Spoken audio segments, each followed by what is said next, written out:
खारीक खोबऱ्याचे लाडू बनवण्यासाठी इथे मी मखाने भाजून घेतलेले आहे, खारीक घेतलेली आहे, दळलेली खारीक मिळते मार्केटमध्ये ती घेतलेली आहे।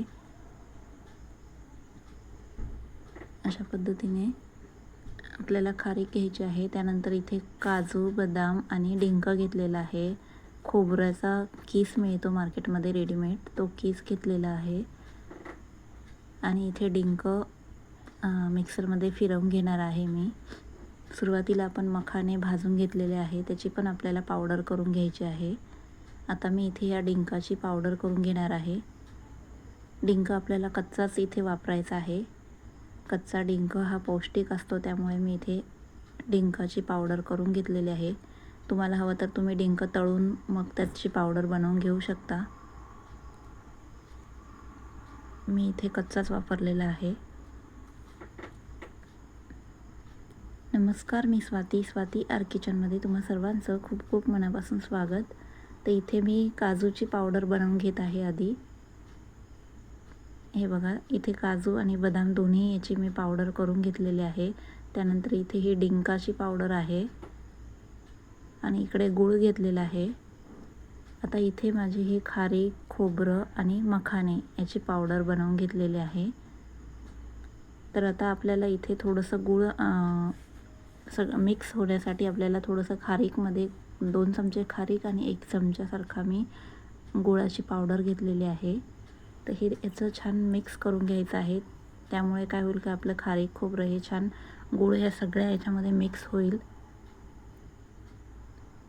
अशा पद्धतीने इथे मी ही खारीक आणि गुळाची पावडर घेतलेली आहे। त्यानंतर ही खोबरं घेतलेलं आहे। खोबरंही मी मिक्सरमध्ये पुन्हा एकदा थोडं फिरवून घेतलं होतं आणि मखाण्याची पावडर घेतलेली आहे। त्यानंतर इथे काजूची पावडर घेतलेली आहे आणि आता ही बदामाची पावडर आणि डिंकाची पावडर मी इथे टाकलेली आहे। त्यानंतर इथे ही विलायची घेतलेली आहे, विलायचीची पावडर। अगदी झटपट होणारे वेगळ्या पद्धतीचे हे लाडू मी बनवलेले आहे। तर हे सगळं आपल्याला छान मिक्स करून घ्यायचं आहे आणि आता एकीकडे मी इथे तूप गरम करायला घेतलेलं आहे। इथे आपल्याला गुळाचा पाक बीक करण्याची गरज नाही आहे, त्यामुळे आपण डायरेक्ट तूप गरम करून हे मिश्रणमध्ये आपल्याला घालायचं आहे। तर हे बघा, अशा पद्धतीने मी इथे तूप गरम करून ह्याच्यामध्ये घातलेलं आहे आणि आता आपल्याला हे छान पुन्हा एकदा मिक्स करून घ्यायचं आहे तूप घातल्यानंतर।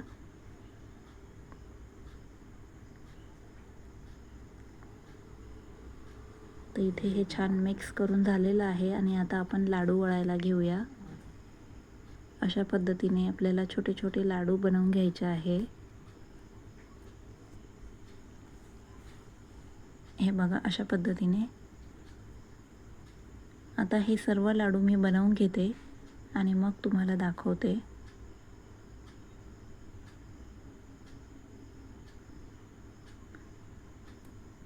अगदी झटपट होणारी रेसिपी आहे ही। तर बघा, अशा पद्धतीने आपले हे लाडू तयार झालेले आहे। खारीक, खोबरं आणि ड्रायफ्रूट लाडू आहे। अगदी हेल्दी रेसिपी आहे। तर मंडळी, कशी वाटली तुम्हाला माझी रेसिपी? आवडली असेल तर चॅनलला लाईक, शेअर, कमेंट आणि सबस्क्राईब करायला विसरू नका।